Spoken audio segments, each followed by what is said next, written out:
Hello once again, ladies and gentlemen. Can we talk about Transformers? Ah, yes. Here we are again. The Can We Talk About podcast in fury, coming at you in a manner that is befitting of the medium of sound and music and talking of words into your ear. Currently going in, Kristen here, about 85% blind on a series of Might and Metal, actual 80s cartoon classic, The Transformers. I am able to rip a floppy disk in half with my bare hands! My name is Joe. I can stretch out my arms in front of me like Superman and fly. I'm Kristen. And we are watching Transformers Generation 1 via Tubi, online streaming platform where you can experience a ton of weirdo garbage. I did a bit of exploring this week, Kristen, and I watched a movie called Mystery Men. That is one of those movies where, for a little bit, I think I convinced myself that I dreamed it up in my head. And it didn't actually exist. So you know what I'm talking about, which is weird because I feel like that Mystery Men it's a movie that completely passed me by in the late 90s. I remember, Joe, I don't know if you have this memory, but for a period of time, All Star by Smash Mouth was my favorite song as a child. Oh, yes, of course, which the music video for All Star features Mystery Men quite heavily in it. And I think that might be why I knew that Mystery Men exists at all. No, and that's all the information I have about it in my head. I thought I had more, but absolutely nothing came out. It was advertised quite heavily on 1999 WWE Raws that I had watched, streamed a while ago. So, but anyway, you can watch Mystery Men on Tubi. It's an okay movie. It's whatever. It's fine. Michael Bay is in it for some reason. Great. This is not making me feel like I really need to watch it. And did you watch anything fun? Probably not scouring Tubi this week, Kristen. Not on Tubi. I watched the first 2 seasons of The Good Place because I'm 10,000 years behind everyone else. No, I did that about 4 or 5 months ago, and I've forgotten about almost all of it already. I really enjoyed it. It's good. I remember it being good. Mm-hmm. It's nice to just watch a comedy show that doesn't make me sad. Why would comedy shows make you sad, Kristen? Because they're not funny. Oh, there you go. Which is weird, because The Good Place is mostly about death, and I still found it enjoyable. In a similar vein, speaking of things that I watched about 2 seasons of and then forgot about promptly, season 3 of Ash vs. Evil Dead is on Netflix, which I began watching. I don't even know what that is. That's, I like the Evil Dead movies. I like Army of Darkness. They're fun. I like Bruce Campbell. That's the entire reason that I watched Burn Notice was Bruce Campbell, basically, so. I didn't realize you watched Burn Notice. Why do you get to talk about 3 different things that you watched? And then you try and skip over me. Anyway, Kristen, this week we are I watched some Golden Girls recently. We're doing Roll For It. There's a plot about antimatter, and I'm really begging the question of if Douglas Booth, writer of this episode, knows what the fuck antimatter is, or if he's just using Star Trek technobabble words. Hey, I don't, so nothing seemed weird to me. So let's get right into it here. Let's transform and not roll out, because Optimus, again, does not say that in this episode.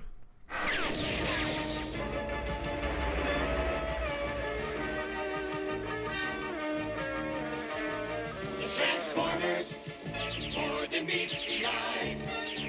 Autobots wage their battle to destroy the evil forces of the Decepticons. The Transformers, robots in disguise.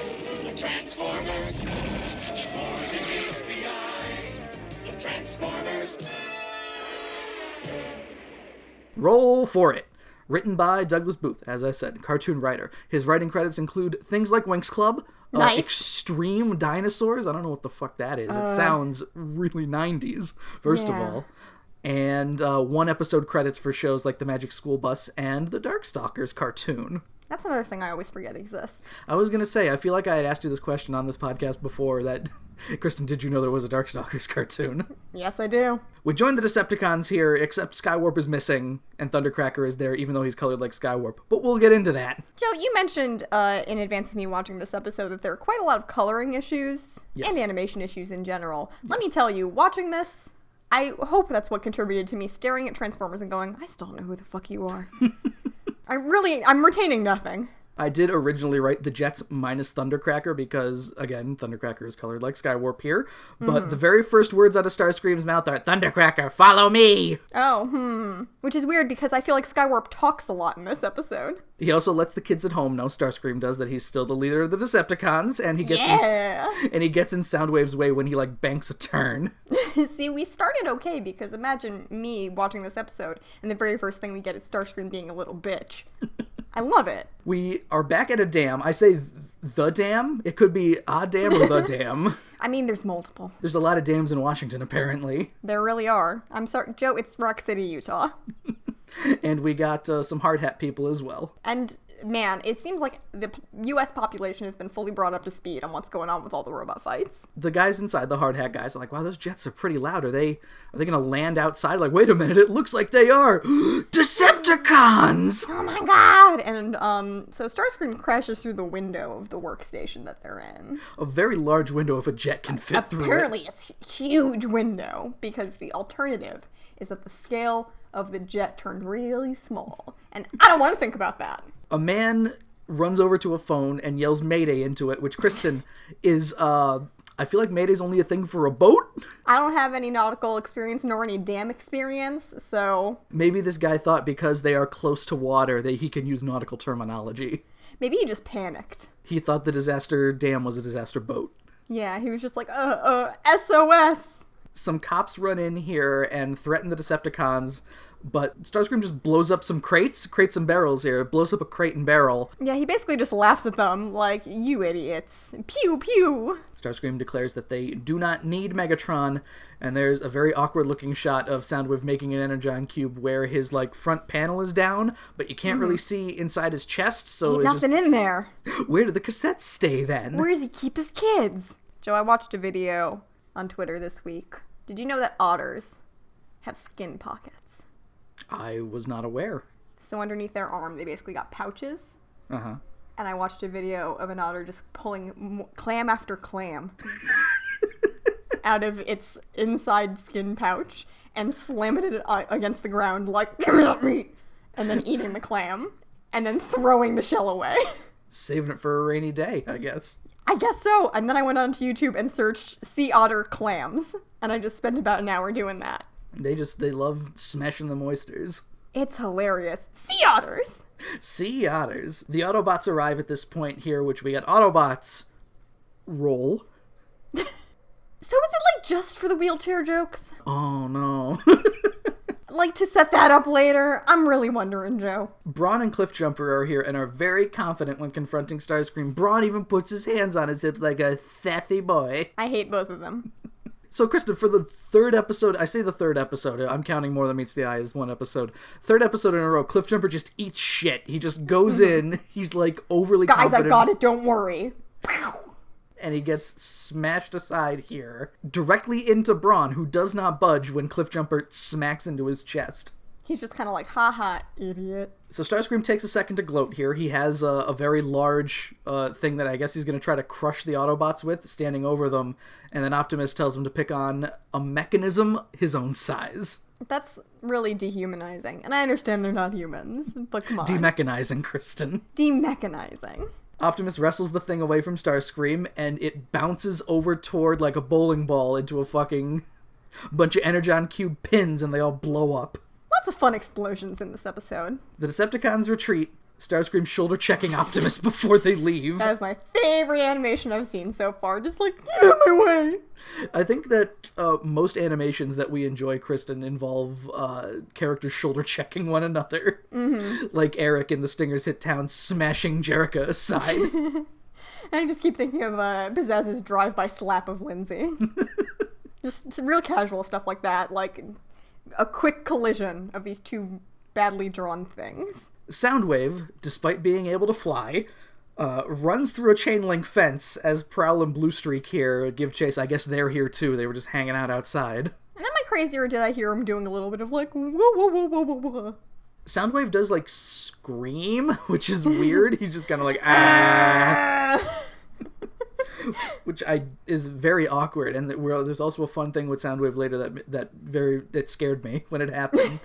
I thought he was supposed to be the chill one. Prowl or Bluestreak, I don't remember who, just runs over Soundwave, which knocks him into the air, and then Starscream, instead of just having Soundwave fly, has him transform into his cassette form, and then Starscream scoops him up. Catches him in his little clam pouch. Bluestreak, okay, so here's another weird animation thing, Kristen, where I get a headache just looking at it. Bluestreak transforms.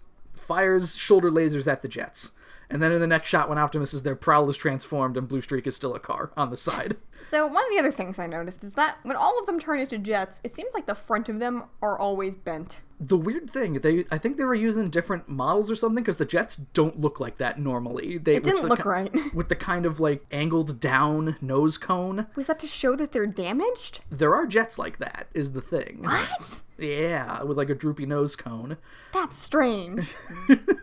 But they don't normally look like that. I believe they're F-14s, I think, is the jet thing. I believe you. Sure. All right. Great. I'm throwing jet terminology at you, and you have no idea what I'm talking about. You could be lying to me, and I'm not going to look it up. Optimus calls for Prowl and Bluestreak to follow the jets here, and there's some also really awkward scaling, as, generally, but... And we don't come back to this for about 12 minutes. No, I had forgotten by the time we get back to Prowl and Bluestreak, when Bumblebee's like, what do you mean you can't come? I was like, oh yeah, they're following the jets. Still? Still. They're still going. Points for dedication? We transition here to Cybertron, and Megatron still just kind of hanging out with Shockwave to be fair. How long has he been there? We can assume that with the jets and Soundwave flying away at the beginning of the episode, or being caught mid-flight, that the thing is, Megatron talks about a plan like everybody knows about what he's talking about, so I'm going to assume that we just, roll for it and transport to Oblivion take place about 5 seconds apart from one another. So as soon as Megatron's gone, Starscream's like, nice, guys, let's go steal some energy! I'm the leader now! Basically, I think that's kind of what he was going for, but Megatron talks about the antimatter stuff again, everybody knows what he's talking about, so presumably this plan that happens in this episode was hatched. They were about to do that, and then they got the call from Shockwave, and was like, hey, I know you were doing your important thing, but we gotta test the space bridge really quick. This makes me feel bad for Shockwave, too, because he finally gets a friend. 3 million years later. 4 million years later? I can't remember. 4 million years. 4 million years later. And then Megatron's like... Okay, I gotta go. Megatron is also able to contact directly to Starscream and the rest of the Decepticons here. And paging. Beep, beep, beep, beep, beep, beep, beep. Starscream doesn't exactly sound surprised that Megatron's alive. He's just like, oh. He's like, shit. Shit. I thought I had... Damn it. Got my hopes up for nothing. For 10 whole minutes. Thundercracker here, as Megatron relays his plan about the antimatter in the lab or whatever. He's just like, yeah, mighty Megatron, with your leadership, you can't fail. And Starscream's like, the fuck, dude? What am I, chopped liver? What? Come on. They're jets, but you can feel Starscream's piss boy energy, like, oh, come on. My rate of success as Decepticon leader is just as good as Megatron's, to be fair, but... They're both 0. Starscream says to Megatron that the jets, after their battle here, need some parts to repair themselves, and Megatron says, okay, meet me in the desert in 5 billion astroseconds? Yeah, I noticed that too. It sounded a little weird to me. Considering, I believe, did Shockwave refer to them as astroseconds in the last episode? 3,000 astroseconds? Oh, unless it was space seconds or something. Because I was going to say, 5 billion astroseconds, if that's a normal second, which we devised that it was in the previous episode, that's still 150 years. But still, Megatron has the nerve to be like, they're taking too long. Megatron uses the space bridge with ease as well. I guess they just built another space bridge platform in the meantime, possibly in 10 minutes. Who cares? Rumble and Laserbeak, and I guess just Rumble, because Laserbeak doesn't have arms, were tasked with building a new space bridge platform. Laserbeak just pecked at it until it worked. Rumble lets Megatron know that Reflector is doing some reconnaissance work, and we transition... Who? Is he a jet? You remember Reflector, Kristen. He's the camera. Oh, I keep thinking that's also Soundwave somehow. I mean, they both fill the same role of small thing doing reconnaissance work, so... Yeah, might as well be the same thing, but okay, I'll remember that now. We transition to Spike, Bumblebee, and new character Chip Chase, who was introduced like everybody knows who he is already. Oh yeah, that guy. Joe Observation. Yes. Chip has got some fucking anime eyes. He does. They juicy. He does not look like he is part of this series. Spike has some fucking normal beady-ass 70s Gundam eyes, kind of, while Chip Chase looks like he's part of a fucking Bishoujo series. Mm-hmm. There's some tears in there. He's gonna start crying antimatter. So the lab guard here lets him in pressing one button on what looks like a giant fucking keyboard. It does have he pressed 7 to open the gate, I noticed. It does have like a sign and function and fucking square root key on it, So Chip is in a wheelchair, Kristen. He is, as I said, they don't bring attention to it. Mm-hmm. He just is. Until they do. Well, there's a weird thing where several times throughout the episode, people Autobots specifically, say, wow, Chip, you're like an Autobot. Is he saying he's part machine? I think, which is a a problem. little insensitive. Which is, Kristen, they're from another planet. They don't know. Okay, that makes sense. They're from another time. It was different when they were growing up. Cybertron in the 80s was a different time. Don't worry about it. They didn't mean it. Bumblebee also has a ramp that he could just make to let... So, Bumblebee can change the configuration of his transformation to not have a passenger seat, apparently. I guess the passenger seat turns into the ramp. Here's the thing, Joe. If I were going to pick a car that had room for a wheelchair, I don't think the first car I would think of would be a punch buggy. Nope. But either way... It works great, and hey, Bumblebee is Chip's BFF. Move aside, Spike. Handsome boy coming through. The guard lets them through this heavily armed, like a fucking Get Smart door with a 3-number password. Joe, question. Yes. Does Spike work here? No. Joe, question. Yes. Does Chip work here? Maybe? They introduced us to Dr. Alcazar like we're supposed to know who the fuck he is. Dr. Alcazar just apparently works with Chip, who has several, Chip has several pennants on the wall of his room, so we assume that he went to 10 colleges. He's got 90 master's degrees and he's 16 years old. Joe, do we ever find out what happens to Dr. Alcazar? Because he just kind of, after a while. Yeah, I think that he just kind of blows up with the lab. That was a really big explosion. They cut out the part with his funeral. Reflector is nearby and takes a picture of each time a button is pressed, even though when Reflector puts the thing into the door later, it's a different password entirely. Doesn't matter. Also, question, if he could see it from really far away, didn't he need to take pictures? Couldn't he just be like, hey, these are the numbers that he pressed? He has a zoom function, I would believe it. Krista, why didn't they just blow through the door? They were trying to be covert, Joe. After Reflector turns back into his man self and stretches his arms out and flies away, he says, stealing the antimatter formula now will be a piece of oil cake. Oil cake sounds gross. Joe, I'm going to bring that into my brain, and if they ever say it again, I'm immediately going to get up from the podcast and go do a shot. Oil cake? Oil cake. A shot of oil cake. There are instances, Kristen, in Transformers where we're going to get, an idiom. How about? Yes. That doesn't necessarily work because they're space aliens. So then they shoehorn something into it. Piece of oil cake. If you remember, Kristen, in the first episode, Megatron did say, ant droids to a picnic. So, Transformers have picnics? Don't have ants, do have picnics. Apparently, the war on Cybertron for energy was not so all-encompassing that they couldn't have a picnic. So I thought you were going to say it exterminated the ants. All the androids are gone, Kristen. No! We have different Insecticons, but we'll get there. So they all head into the lab here, and we find Dr. Alcazar, which makes me think of the guy from Futurama who was the shapeshifter who made Leela dress up like Peg Bundy. Oh, that guy. Ow. He lets us know how cool and smart and awesome Chip Chase is, that he was the person who basically figured out this antimatter formula. Joe, Madeline and I did just watch a review of a Disney Channel original movie from the 90s, probably, of Smart House. Alley Cats. It looked old, based on the way that they represented technology. Suzy Q. Joe, those are both the ones that I know. Stop it. And the Smart House was voiced by Katie Seagal. Oh. Before she had a human body, where the actress was also present there as a hologram mom. It's a weird premise, don't worry about it. Momogram. I said, we were just quiet, and I said to Madeline, that sounds like... And she went, Leela? I said, yes. And she went, Katie Seagal. I was like, yes, her. And she said, it is. So, would you recommend Smart House, Kristen? Quick mini review. Yeah. It seemed pretty crazy, and it was surprisingly also about death. Because the mom's dead, and the dad wants to do it again. The kid's like, no! Much in the way that Suzy Q is also about death. I thought you were going to make an allusion to the Smart House. Katie Seagal was going to be like Synergy and be their computer mom. Kind of, but also kind of in an evil way. In a Hal way. It's dramatic. So Dr. Alcazar here, Kristen, hands over a floppy disk, which will let Chip Chase access the big fucking supercomputer in this lab from his home computer, just for the fuck of it, pretty much, it seems like. Go, kid! Just so we can further the plot along, and he has somewhere to send the antimatter formula to once the Decepticons arrive, I guess. So we can have a cool first-person shooter video game sequence later. So they all leave here.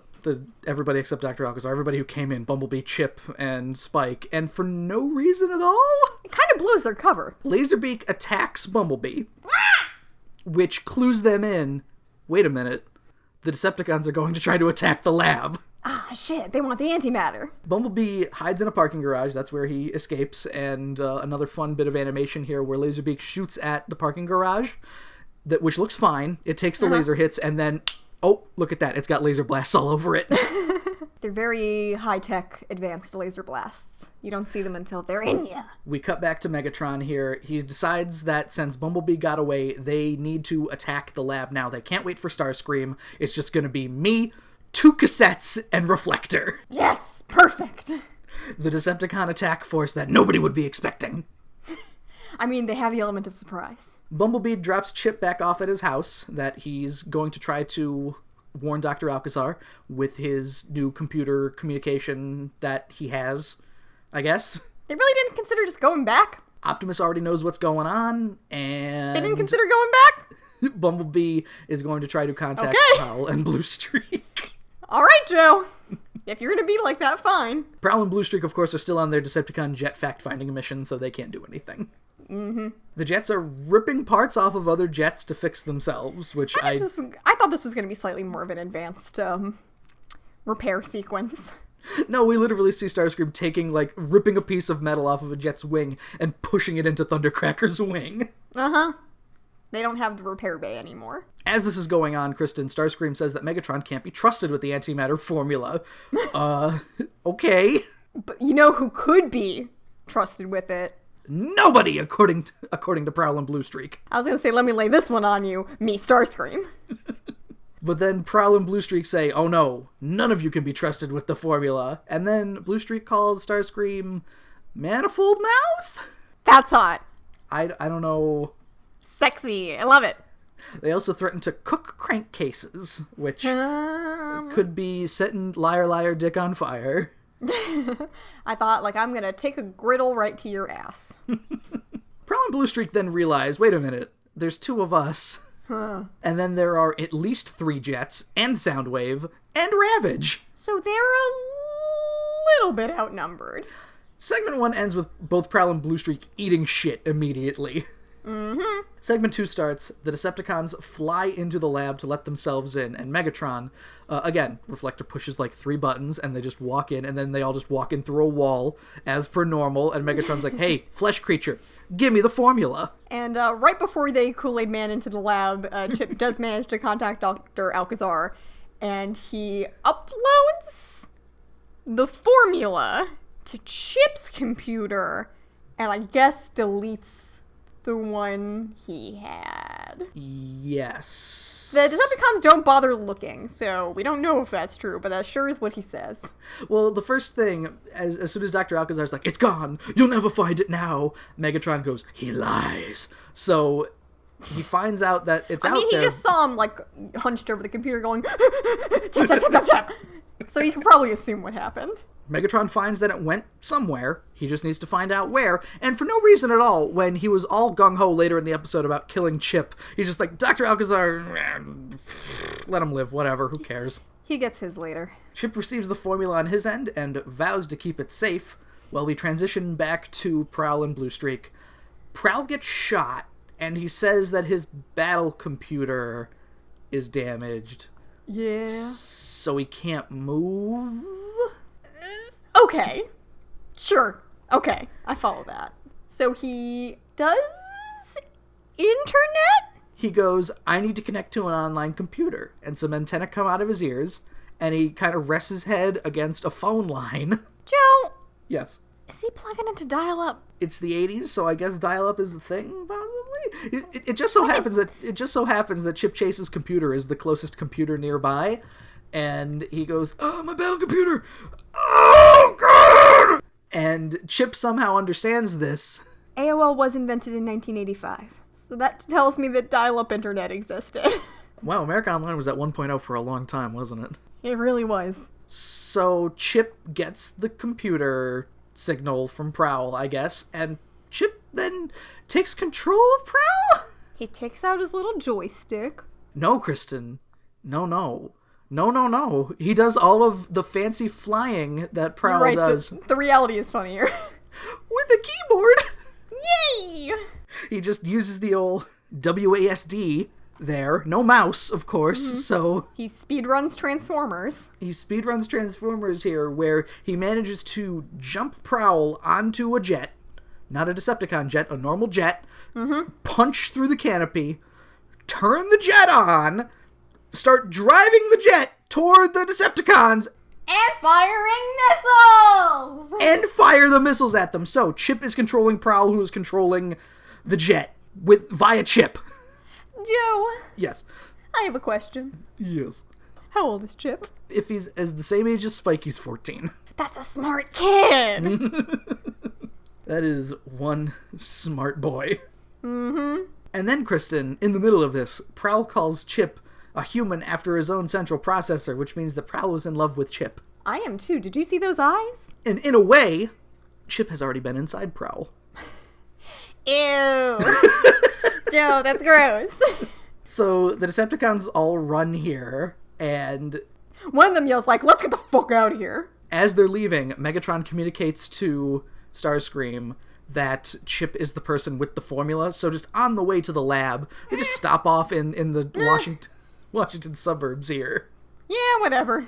And instead of actually going in for them themselves, I mean, to be fair, Ravage does good work here. Ravage is incredibly efficient. Ravage does about 4 motions, we'll say. Jump through door. Yes. Jump through second door. Yeah. No, actually it is 3, because after he jumps through the second door, he is in Chip's room. And Chip says... and the last movement is really 2 movements in one. It's pretty impressive. And we forget, Kristen, before they arrive, Chip says that he has memorized the formula, and then he rips a floppy disk in half with his bare hand, showing pizzazz tier upper body strength. Here's a question. Yes. Memorize the code means what? Like, lines of text? It's a formula, so I guess recipe? It's like 1 part gin and tonic. Nice. 1 part gin and tonic, Joe? 1 part gin and tonic. Sorry, as a gin and tonic fan, you cannot get that one past me. Mixed drinks, really big in the 80s. Oh, yes, of course. Canned gin and tonic. 1 part screwdriver. Yes. Name a third cocktail, let's do it. 1 part mimosa. That would maybe taste okay. It would knock you on your fucking ass. Because that is gin, vodka, and champagne. You're making cocktail suicides, basically. Yes. But there is orange juice in 2 of them. Oh, fuck, excuse me. No, it's orange juice and tonic. So I think you made something pretty tasty there. Just with, again, an insane amount of hard liquor. You could go ahead and test it out, Kristen. Let me know how it is. I'll call it the roll for it. I was going to say 1 part gin, 1 part tonic, and I was like, no, gin and tonic is probably one thing. No. Tonic is fizzy water, Joe. Given that there is an and in the middle of that, yeah. I'm glad when you started with the M at the end, I really thought you were going to say martini, which would have ruined the whole thing.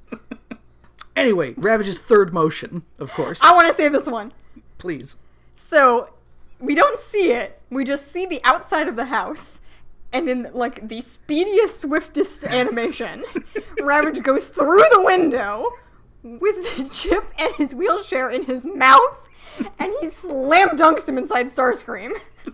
And the door that he busted through 2 seconds ago is fine now, by the way. He very politely closed it and put it back on its hinges first. What a good kitty! So after Chip gets stuffed into Starscream here, we get Dr. Claw all of a sudden makes an appearance where Soundwave goes, "Excellent, Ravage!" Woo! Yeah, that's a little bit rough. They forgot to put the synthesizer on his voice, Kristen. It sounds scary. He never sounds great. Transition. The Autobots are still headed for the lab here. Starscream, Thundercracker, and Soundwave they arrived there first. They are jets, so... It really was at this point in the episode where I was like, oh my god, so much stuff has happened. How are they going to wrap this up? And then I looked and we were only halfway through the episode, and I was like, oh god. I felt some pacing issues.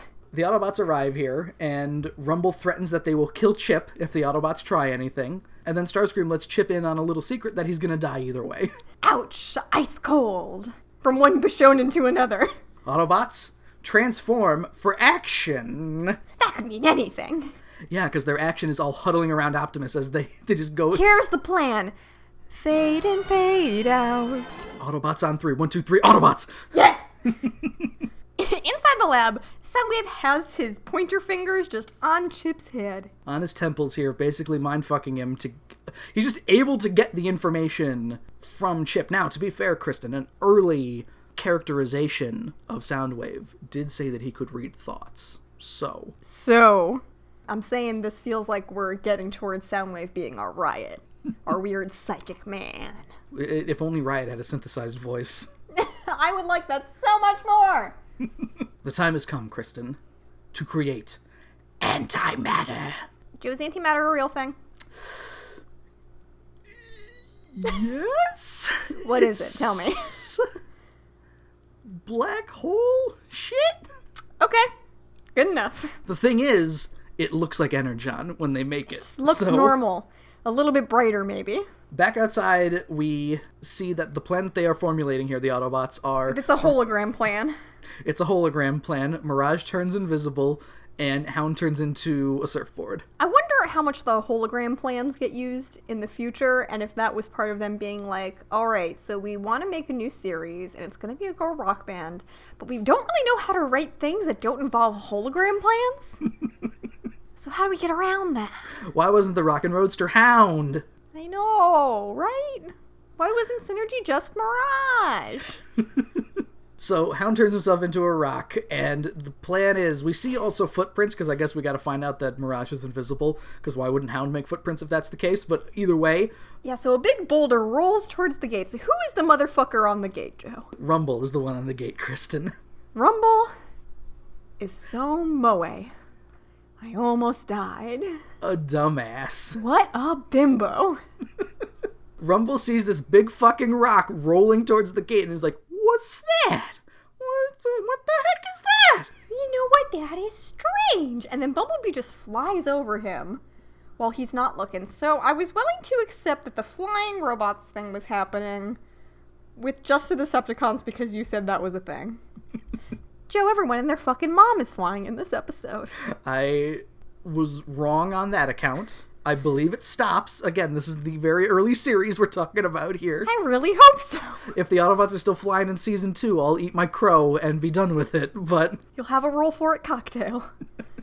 Also, as well, as the rock is rolling, I believe it's Mirage, who is still invisible, of course, just calls out to Rumble, just like, hey, you're a dumbass! And Rumble is like, what? Huh? And for some reason, before they pass through the gate, Mirage uncloaks himself and Hound shows over Synergy, and they just run through. And Rumble's just like, I must have static in my rectifiers. And then Mirage goes, that's the smartest thing you've said all day! Huh? What? Really? Wait a minute, what the fuck? Rumble has 2 brain cells, Kristen. Rumble is my new favorite character. So the Decepticons activate the master computer here, and it fills some tube with glowy liquid. And Megatron says this is antimatter. Now, again, Kristen, much like you said at the beginning of the episode, we don't actually know what antimatter looks like, so I'm inclined to believe him. I trust him.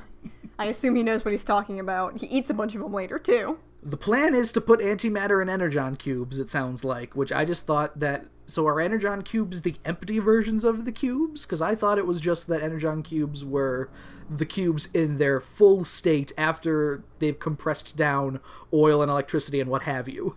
I guess I could maybe understand there being different energy levels within the cubes and how antimatter ones are maybe like just extra energy, super special energy. That does make sense, I guess, in a weird way. I didn't question it until you brought it up, which I guess means I'm a fucking bimbo too.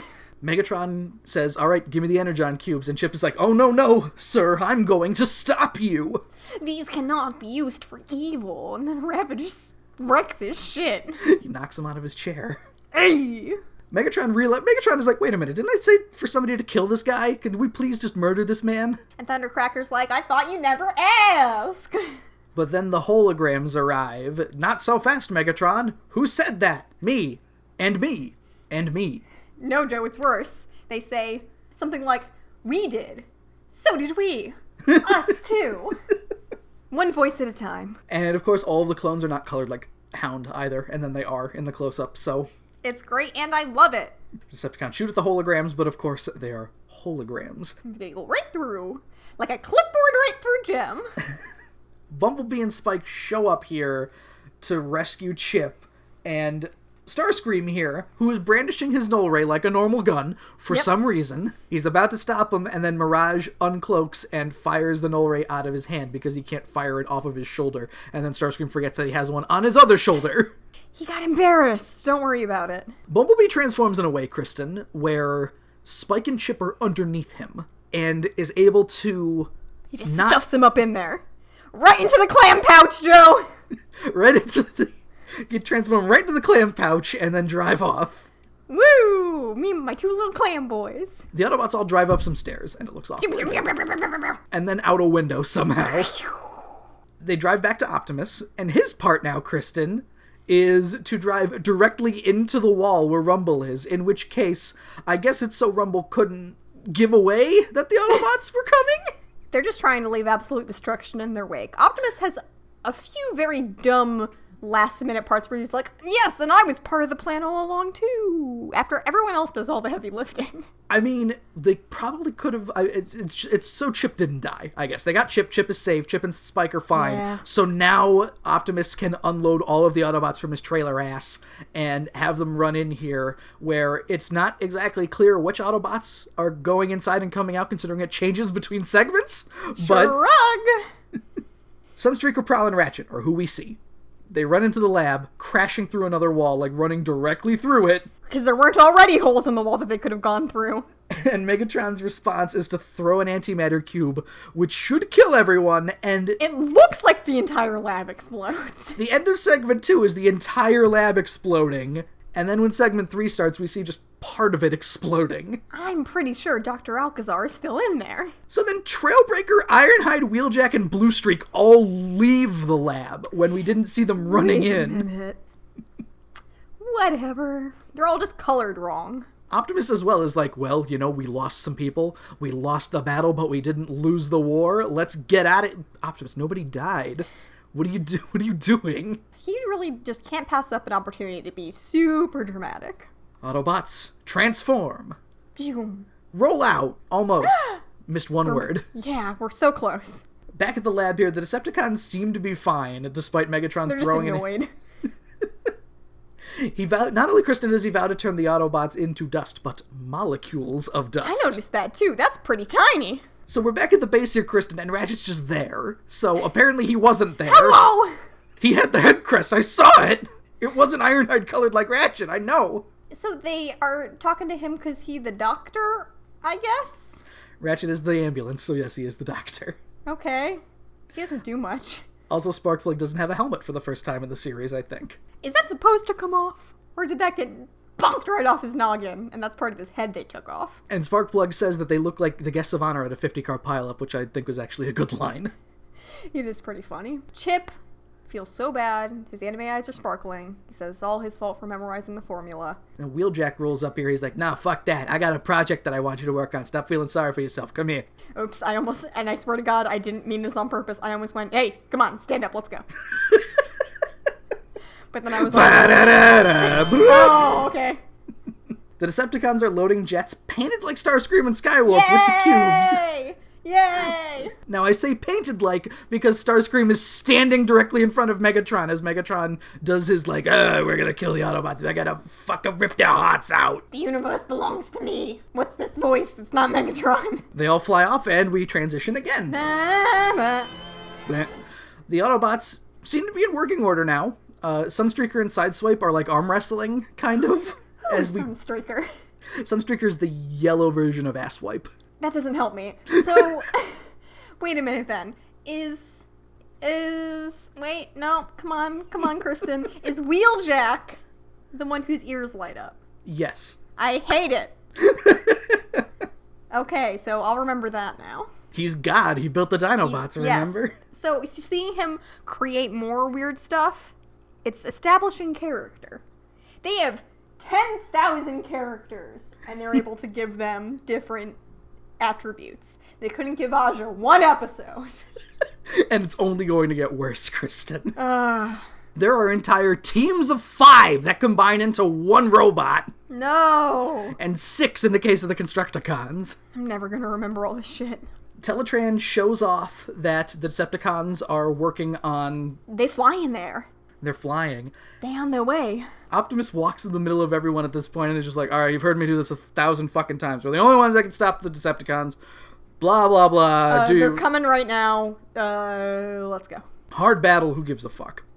Sunstreaker and Sideswipe here transform to roll out and fly. And they call each other bro. Because they are brothers. Joe? Yes. How the fuck do Transformers have brothers? I would assume that they're brothers based on the fact that they have the same car mode, but then Ironhide and Ratchet would be brothers, and Prowl and Bluestreak and Smokescreen would be brothers, but they are not. And Starscream and Skywarp. And Thundercracker and Skywarp and would be brothers, Thundercracker. but they are not. And Rumble and Frenzy, but I don't think they are. Why do they even say this stuff? Sunstreaker ends up on the back of Thundercracker like... I'm not sure what the plan was here. Is Sunstreaker one of the small ones? No, Sunstreaker is a full-size ass car. Okay, so that's not the worst plan, I guess, but there are 2 jets versus 1 car. Well, Sideswipe is there too, and he's like hanging off of the back of Skywarp, and then Starscream rams the fuck out of him. Yeah, and despite the fact that he can fly, his robot parachute. They both have robot parachutes come out here, and Sunstreaker says, I got a feeling a Jet Judo can use some work. What was their plan? What kind of cars are they? They're both Lamborghini Countaches. So, and I don't know if this is how this works. Can I make myself better by saying maybe they have parachutes because they're drag chutes? Mirage is the only car that's a drag car. No! I'm trying to help you, series. Though... Cartoon, I'm trying to help! In the first episode, Mirage did have a parachute, so maybe that was a drag chute, actually, now that we think about it. I hope so. The Lamborghini being a supercar, it's not necessarily a drag race car, I don't think. I didn't think so, but I wanted to try and justify it anyway. So the rest of the Maybe Autobots... they borrowed some drag chutes from Mirage. The rest of the Autobots come out here and start shooting lasers, which is probably what the brothers should have done, quite frankly. I don't know why they let them go out before everyone else. A fake ambush? Shrug?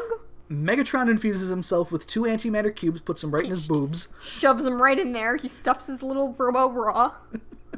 And entrusts his new extreme strength to Starscream. It goes okay for a second there. Other than, of course, Starscream, while he's firing and blowing up Hound and Jazz and everybody, Starscream is just going, I'm invincible! Nobody can match my power!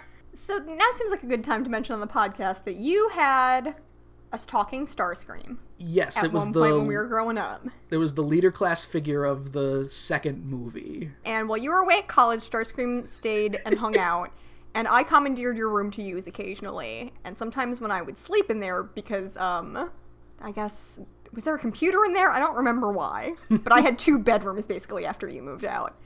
Starscream was broken. And in the middle of the night, he would yell, "No one can defeat Starscream!" And he scared the shit out of me several times. And I guess that's probably how I fell in love with him, because he got into my dreams. Now, Kristen, would it surprise you to know that Charlie Adler voices Starscream in the Transformers movies? It wouldn't? And that's great.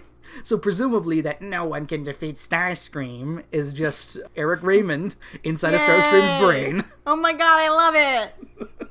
Yeah, that guy's great. I can't wait to hear him yell more very stupid declarations of strength. Because he's an idiot. He sucks so much!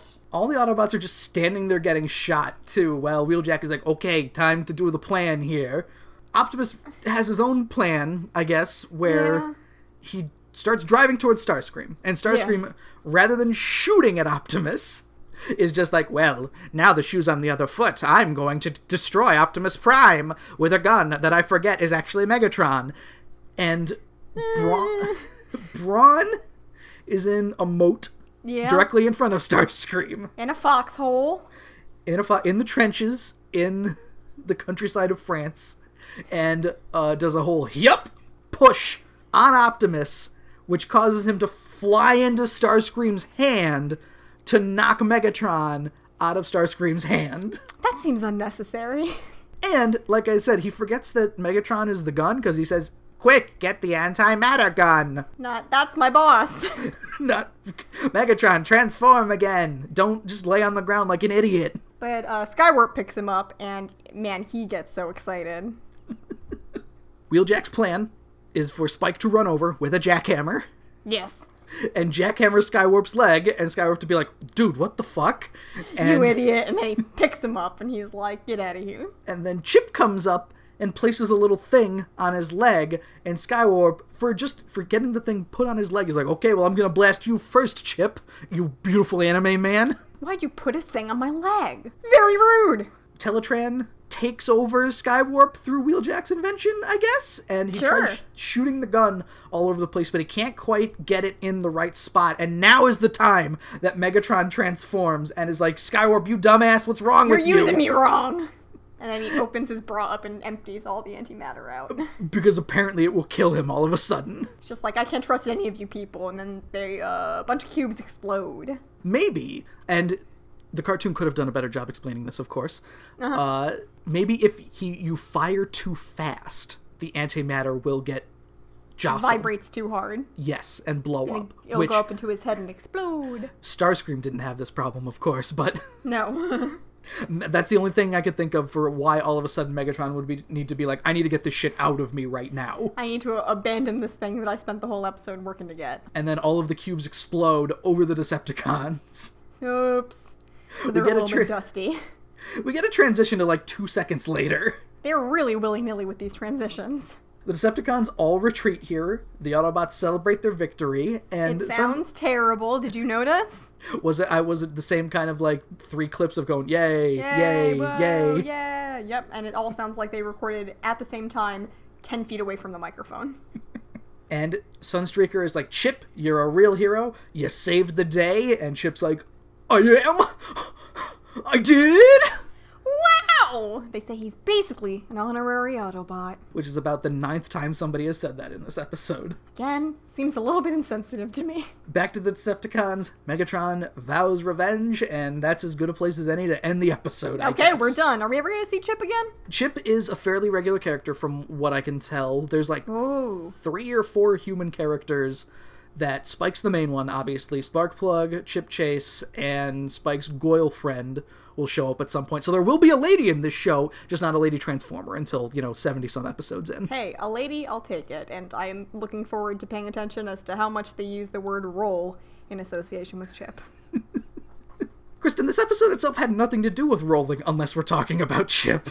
Uh-huh. Which would just be insensitive. It really is. I mean, don't forget, Joe. It's a cartoon from the 80s. It is a cartoon. Now, Bumblebee does say at the end, when they're all congratulating Chip's like, oh, when you rolled up on Skywarp like that took some guts. But Did that's you need it? to phrase it that way? Because he's a car. He doesn't know any better, Kristen. I mean, that's what I do, too. I roll. We all roll, don't we roll? Why is that a bad thing? We roll out. I don't get it. And Spike's just putting his hand slowly over Bumblebee's entire face and pushing him away. Like, shh, that's my friend. Speaking of, Bumblebee looked really weird in a few shots in this episode. I barely recognized him, which is not helping. He's one of the only ones I know! He has little spikes on his head. In one shot, they look like Viking horns. Yeah, because remember last episode I said he looked like a pharaoh? He just kind of had a weird headdress on? Make up your minds! Now's the point in the evening where we'll list off all the fun contact things where you can find us. Follow us on the Twitter machine at cwtapod. Follow me at Octopus, which is AWKTAPUS. You can follow me at FunnyGirlTM, like trademark. You can find us on iTunes. You can find us on SoundCloud. You can find us on Stitcher Radio, even on YouTube. Leave a rating, give a review, do whatever you feel like. You can drop us a line, cwtapod@gmail.com. You can tell us all about how antimatter works, if it's indeed black hole shit, like I said. Great. And why Transformers just can't use doors like distinguished gentlemen. Why can't they even just use the same holes that a previous robot made? Next time, Kristen, we're taking a look at Divide and Conquer. From the episode description, the Autobots are going back to Cybertron, and maybe they will see how much things have changed in 4 million years, and I doubt it's very much at all. Yeah, probably not. For the Can't We Talk About podcast, my name is Joe. I'm Kristen. And join us next time for some more Transforming. Checks in the mail.